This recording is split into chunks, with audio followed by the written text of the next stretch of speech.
Yan, magandang umaga, magtatanghali po ano. Dito tayo uli sa ating pagtataniman ng kamuting kahoy. So ito po yung kamuting kahoy na itatanim natin. Binili po natin to ano. Bali 2 piso isang piraso. Mahigit 100 ka lang haba niya. So 3 sako yan, 600. So ito na po yung tataniman. Nagsimula po sa baba magtanim, maglinis. Yan po yung nakasombrero si tatay tsaka yung nanay, naka blue. Sila po yung caretaker natin dito, partner sila.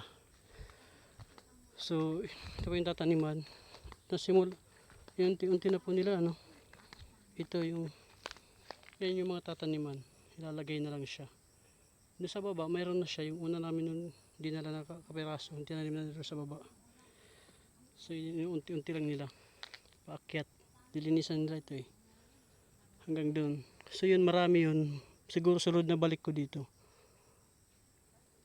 puno na ito hanggang doon sa may puno na yun. Yan puno lang na yan, kasi yung kabila kalahati doon nabili na yata, may kumuha yata, may-ari. So ito na lang, tapos ito pa, lilinisan pa ito hanggang doon sa may dikit pa ito doon sa pader na erap.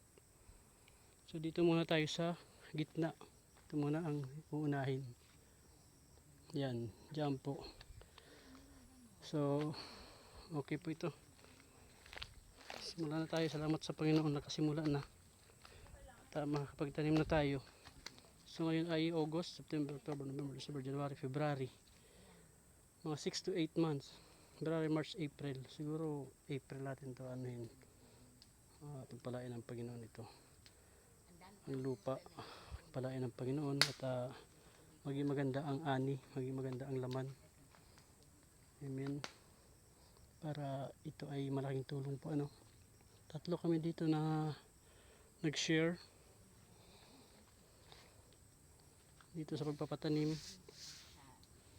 So pagpapalain ito ng Panginoon, kasi ang purpose ko rito hindi lang personal ano.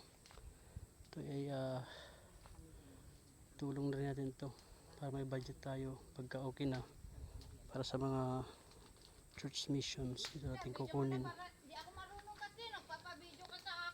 Ayan na, kanina pa. Mamaya na yun doon. Oh, iba rito. Ayan. Ayan po. Hanggang doon po yung sa baba, may ilog dyan, may sapa. Tapos doon pa sa may dikit na irap. Ayan. Okay. So ayan, thank you Lord. Kasimula na kami. Sabi ko, sasabi muna natin.